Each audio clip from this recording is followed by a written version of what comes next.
everyone, Bobcats. It's Miss Tiffany here with another tip on how to make reading fun. I got this tip from Lily in 2nd grade and Ryan H. in 3rd grade. They said to make reading fun, you should build a fort. So I got a couple of blankets, I got some chairs, and I've made my fort. Now I'm getting comfy with my dog Cassie, and we're getting ready to read.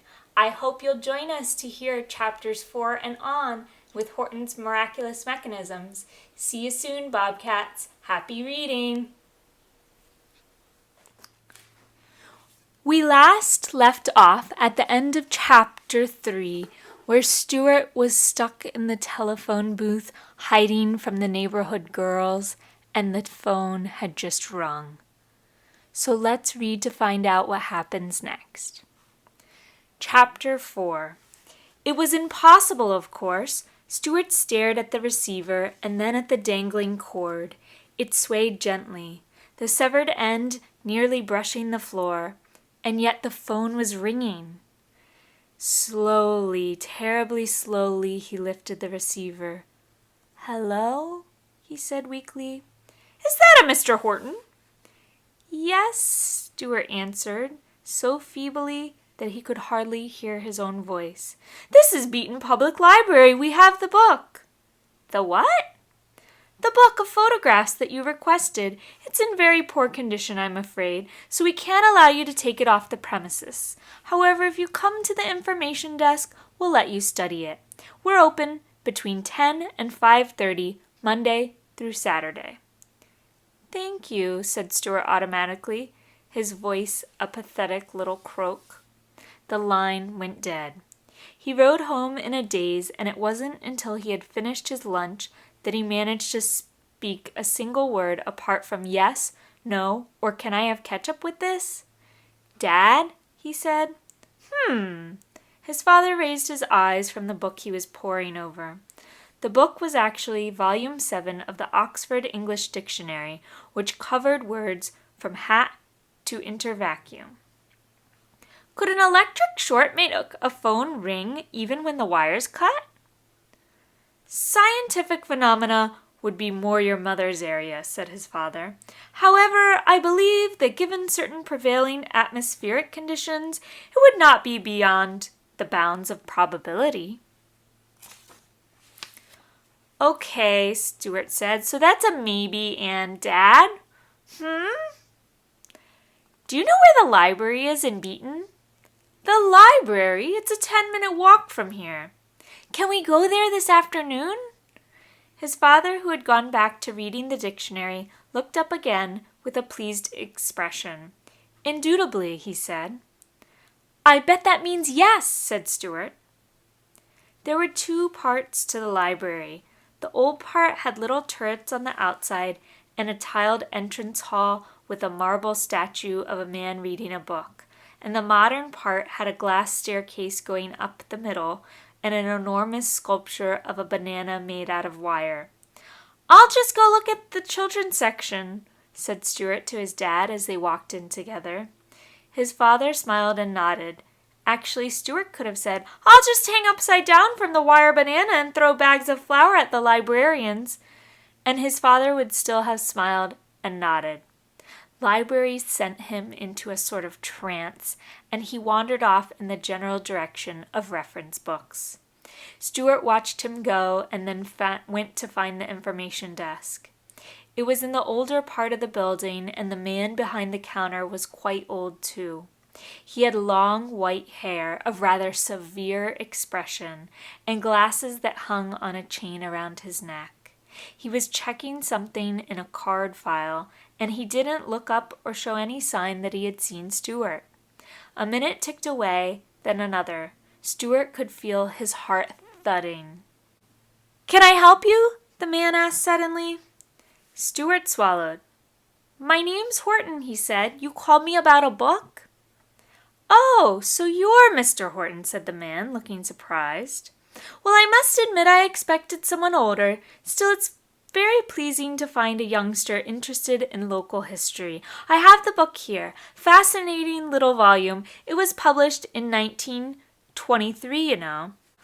From behind the desk, He took out a tiny paperback with a faded pink cover and a cracked spine. It had very few pages.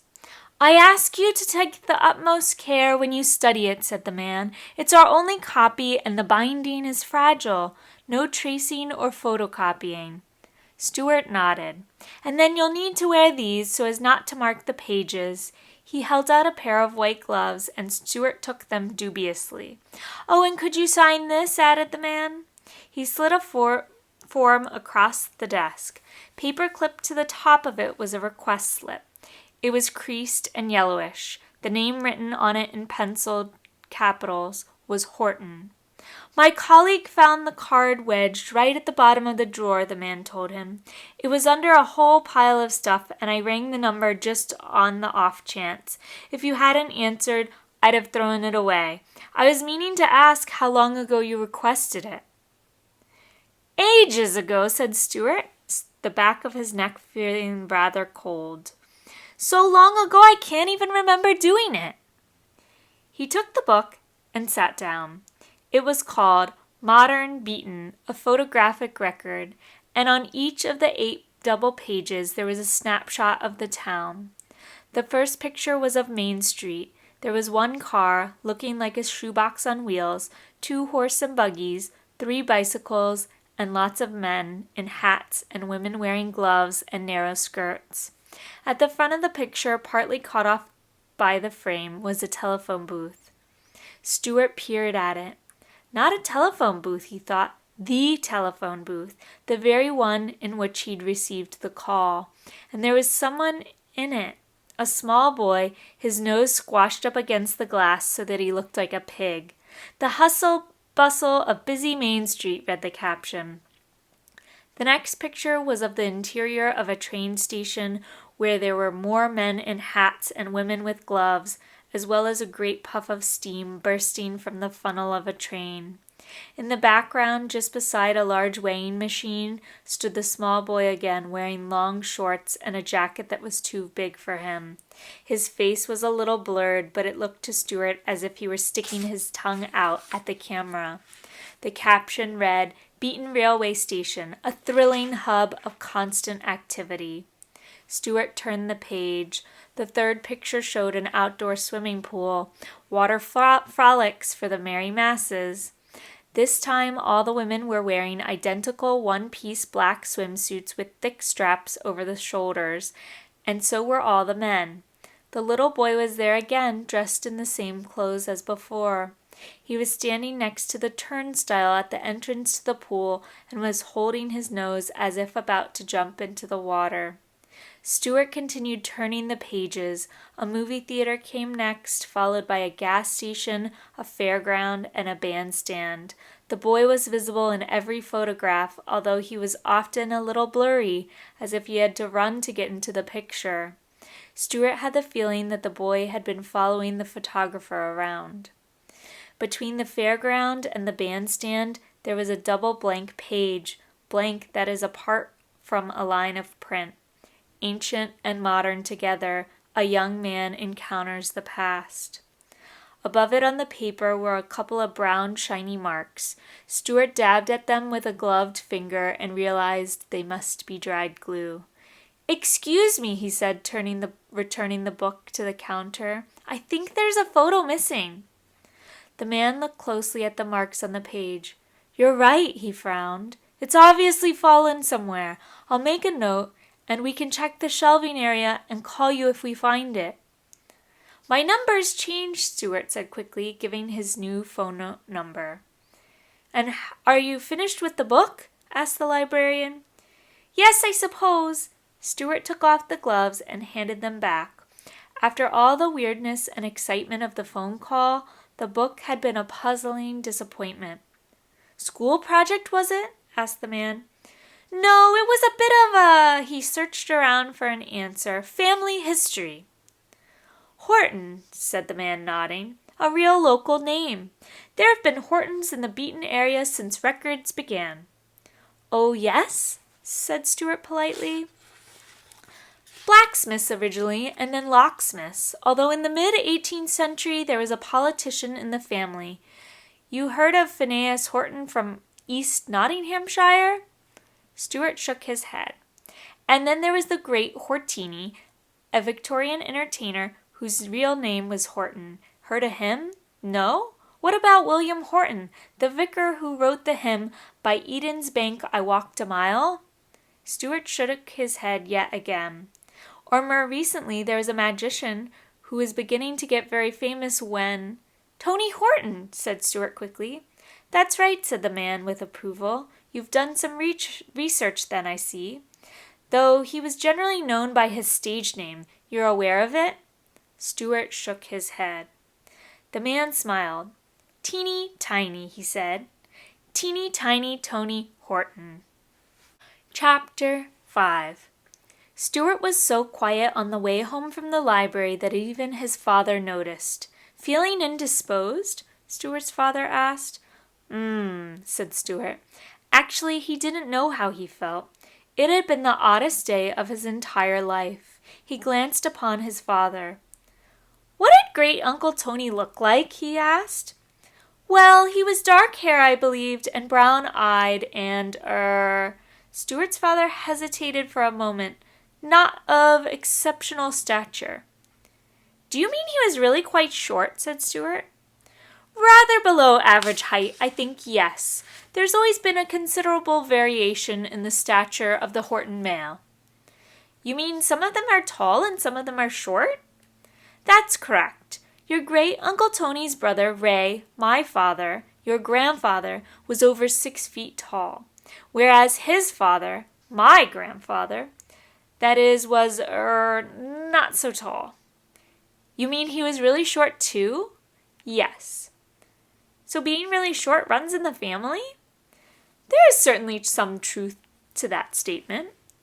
"So you mean I could end up being as short as Great-Uncle Tony?" Stuart has always thought that when he reached the age of 12 or 13, he'd start to shoot up. He'd just assumed it would happen. "Dad?" he pressed, when there was no reply. "Dad?" There was more silence, and then for once his father didn't use an enormously long word, but simply patted him on the shoulder and said, "You're a splendid chap, Stuart. We think the world of you." Which was kind, but didn't really answer the question. And when his mother got home, very late as usual, Stuart asked her the same thing, and she got out a pencil and paper and medical textbooks and gave him a 25-minute lecture on the genetics of height. He didn't understand much of it, but he understood the answer when it eventually came. It was yes. Even though his mother was tall and his father was tall, it was possible that Stuart could end up as short as Great-Uncle Tony. Teeny tiny Great-Uncle Tony. "And what are you going to do tomorrow?" asked his mother, trying to change the subject. "Don't know," said Stuart. The next day he woke very early. He could hear his mother in the kitchen filling the tea kettle. He fell asleep again and woke a second time to hear her softly closing the front door on her way to work. Everything went quiet for a moment. Then suddenly he heard the sound of running footsteps outside the house, followed by the snap of the mail slot and the slap of something landing on the mat. He went downstairs. There was a flimsy newspaper lying on the floor of the hall. Right in the middle of the front page was a huge picture of Stuart. It showed him climbing over the gate of Great-Uncle Tony's house, a furtive expression on his face. He stared down it, horrified, and then slowly, he picked up the paper and began to read. "The Beach Road Guardian, Special Crime Edition. New neighbors. Number 20 Beach Road has seen the arrival of the Horton family. Extensive research has revealed Mrs. Horton to be a doctor, Mr. Horton to be someone who sits around reading things, and their son Stuart Horton, 10, but looks younger, to be a potential burglar. Yes, a burglar. Or a vandal. Only one day after moving into the neighborhood, he was observed trying to break into a house on Filbert Way, and only the prompt action of our reporter prevented a major crime. Read full story on page 2. Stuart turned to page 2. How I foiled the Filbert Way break-in. by our photographic correspondent. It was just a warm day, and I had just taken a pleasant bike ride around the block when I happened to glance at a derelict house on Filbert Way. Imagine my surprise when I recognized my new neighbor, Stuart Horton, 10, but looks younger, climbing over the gate. Obviously up to no good. He then tried to break through a side window before. Stuart couldn't face reading anymore. The article took up the whole page too. Page 3 contained some unflattering photos of his family taken on the day they moved in. Page 4, the back page, was titled Other News and was obviously copied from the local paper as it was dull stuff about construction work and trash emptying days. At the bottom was a small picture captioned, Our Ever-Ready Staff, April, May, and June Kingley. 3 identical, clever-looking faces stared up at him. Actually, they were not quite identical. One of them April was wearing glasses. There was a noise from upstairs, his father's bedroom door opening, and Stuart hurriedly crumpled the newspaper into a ball. By the time his dad arrived in the kitchen, the paper was right at the bottom of the book bin, and Stuart was sitting eating a bowl of cornflakes. "Ah, fully conscious, I see," said his father. "Any plans for today?" "Not really," said Stuart. "Another trip to the library?" "No, thanks," said Stuart. "Or how about the Beaton Museum? I was looking at a leaflet in the library." "I don't think so," said Stuart. "It's quite a good one, I understand," his father told him, "with a collection of special interest for the numismatologist." Perhaps, thought Stuart, he ought to tattoo a question mark on his forehead and just point to it whenever his father spoke. For the what? For the coin collector. "Oh," said Stuart. He thought suddenly of yesterday, of the coin that he put into the phone booth, of the phone mysteriously ringing, and all at once he knew exactly what his plans were for the day. He looked around and saw the other 3 penny bits sitting in a neat pile on the windowsill. "Dad," he said, "can I go for a bike ride?" Chapter 6. He rode straight to the phone booth. As he locked up his bike, he could feel himself getting nervous, his heart pounding, his breath shallow. Would it happen a second time? Could it be possible? There was no one inside the booth. Stuart pulled open the door and was hit by the awful smell again. Since yesterday, someone had dropped a whole bag of French fries on the floor. He hedged around the mess, waited until the door was closed, and then took one of the 3 penny bits from his pocket. It shone dully in the dim light. "Okay," said Stuart, "let's try it." He reached for the phone receiver. It wasn't there. He looked around wildly. It wasn't anywhere. Someone had taken it. And there was something odd, too, about the slot for money. It was white rather than black. He peered at it closely and saw that it had been stuffed full of chewing gum. Well then, that was that.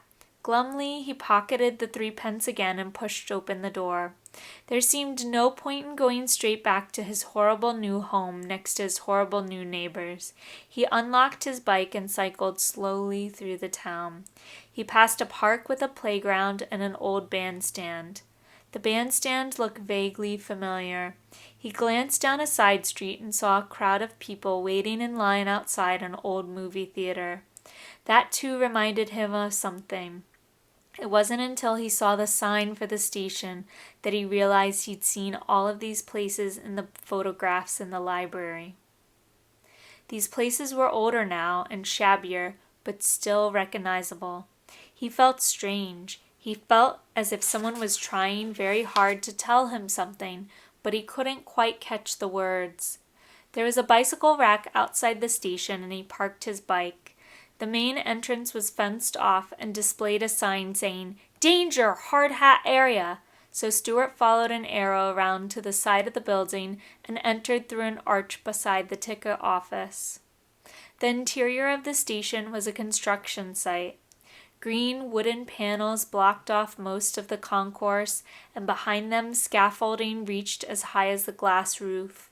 A thin film of dust covered everything, and there was a constant whine of power tools. Every few feet, a poster had been stuck to the boards. After 150 years of grime, Beaton Station needs a cleanup. Please bear with us during the renovation project. We apologize for any inconvenience. Stuart pressed his eye to a tiny gap between two panels and saw a man in protective goggles cutting a block of stone. A fountain of spark rose from the circular blade. Close by, another man was scouring the black bricks of the wall with a spinning disc. Slowly, a rosy color was emerging from beneath layers of soot. Suddenly, Stuart noticed an odd thing. Near the second man, on a part of the wall that was still dirty, there was one incredibly clean patch. The patch had a definite shape, a tall, thin rectangle topped with a large circle, and it was bright pink against the surrounding black, each brick looking perfectly new. Something must have been standing in front of that wall for 100 years or more, protecting it from smoke and dirt. And he knew that shape. It was the shape of the weighing machine in the photograph, the one that the little boy had been standing in front of, and he understood somehow that he had to find it. He moved along the panels from one end to the other, squinting carefully through every gap, but there was no sign of the weighing machine. He opened a door marked "No Access to the General Public" and got shouted at by a worker. He ventured cautiously around the fencing sheets that obscured the main entrance and was shouted at by the same worker, who this time threatened to call the police. It was just after that, as Stuart stood beside the bike rack wondering what to do next, that another man pushing a wheelbarrow full of splintered wood and chunks of plaster walked out of the blocked-off entrance and straight past him. Man and wheelbarrow disappeared behind a plywood screen at the end of the parking lot. There was a brief series of crashes, and then they reappeared. This time, the wheelbarrow was empty.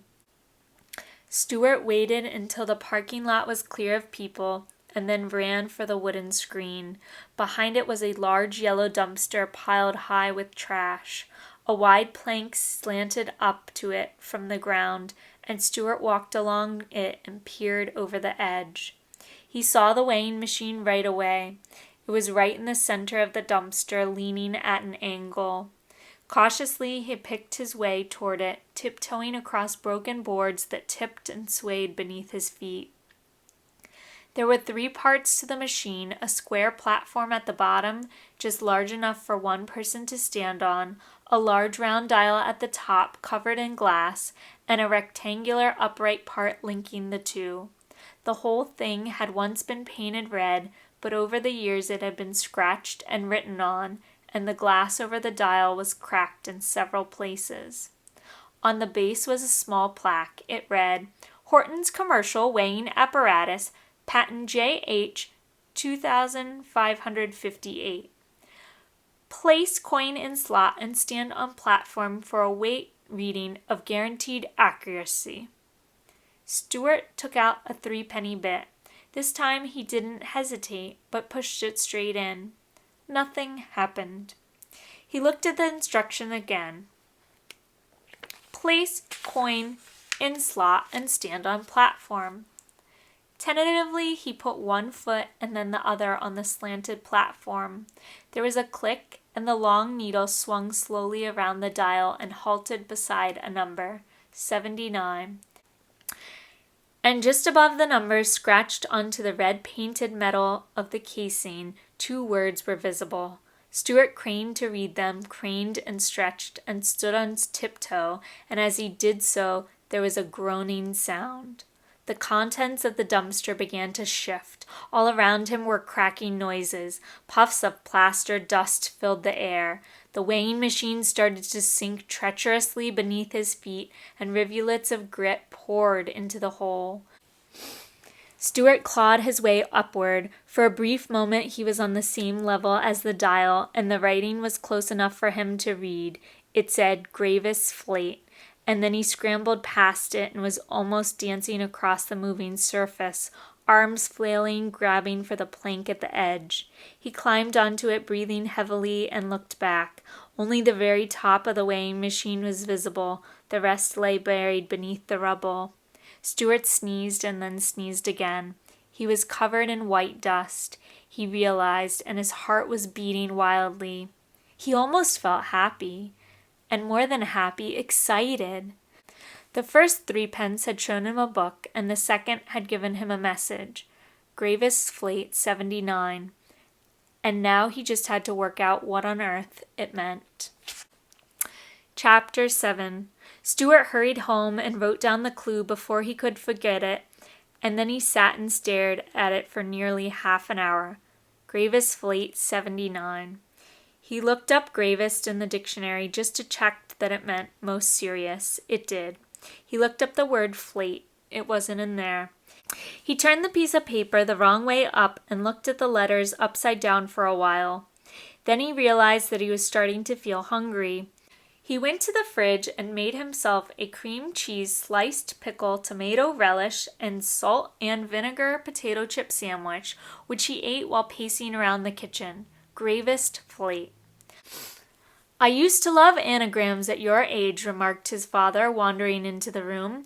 Did you know you can rearrange the letters of Horton to make the words throne and hornet?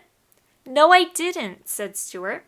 And your own first name, continued his father, is an anagram of ratus, which is, of course, the Latin for rat. And the word beaten. Why are you talking about anagrams? Asked Stuart.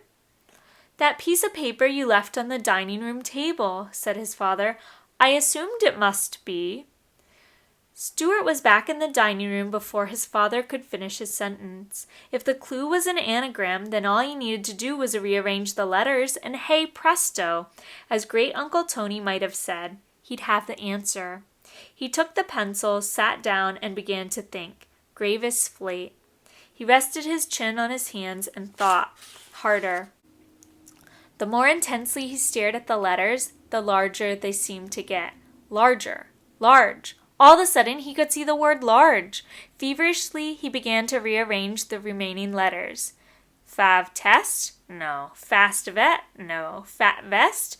For a moment, he hesitated. Large, fat, vest.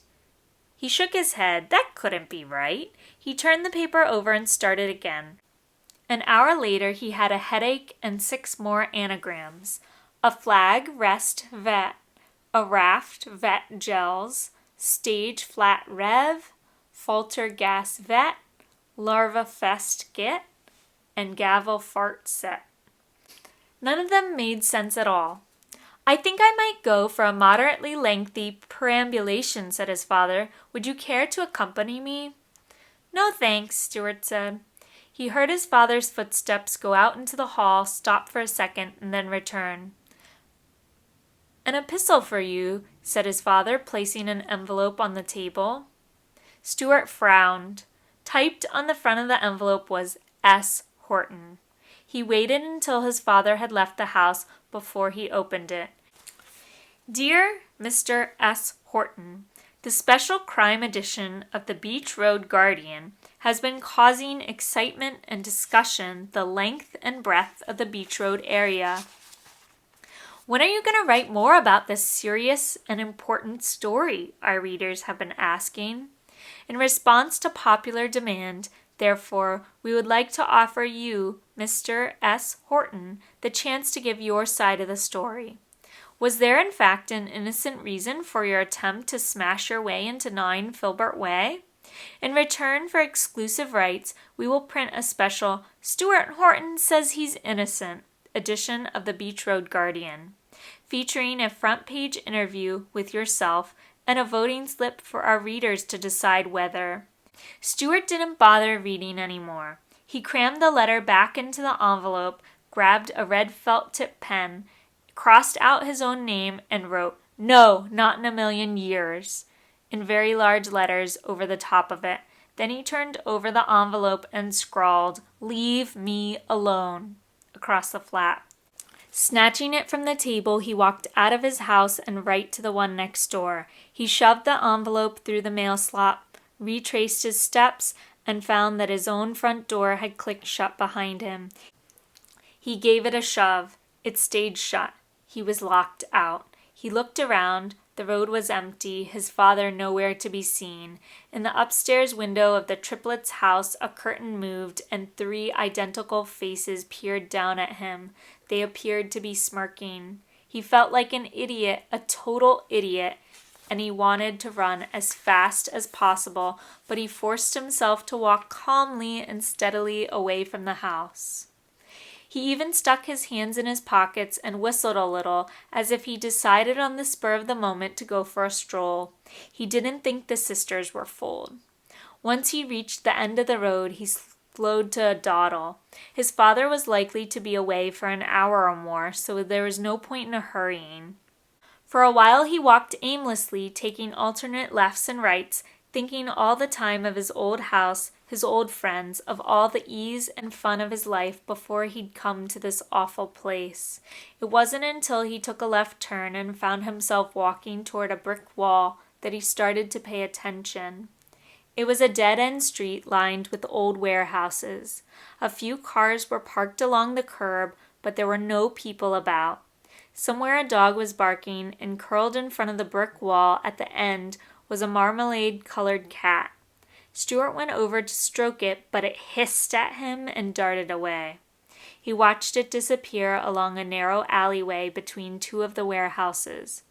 Cribb's Passage read a sign at the end of the alleyway, leading from Potter's Road to Grave Street.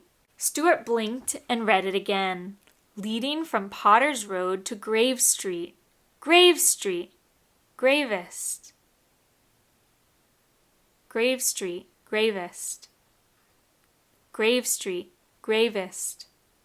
The clue wasn't an anagram, it was an address. He broke into a run, following the marmalade cat through the shadowy alley between the warehouses, and emerged into a street of tall, terraced houses.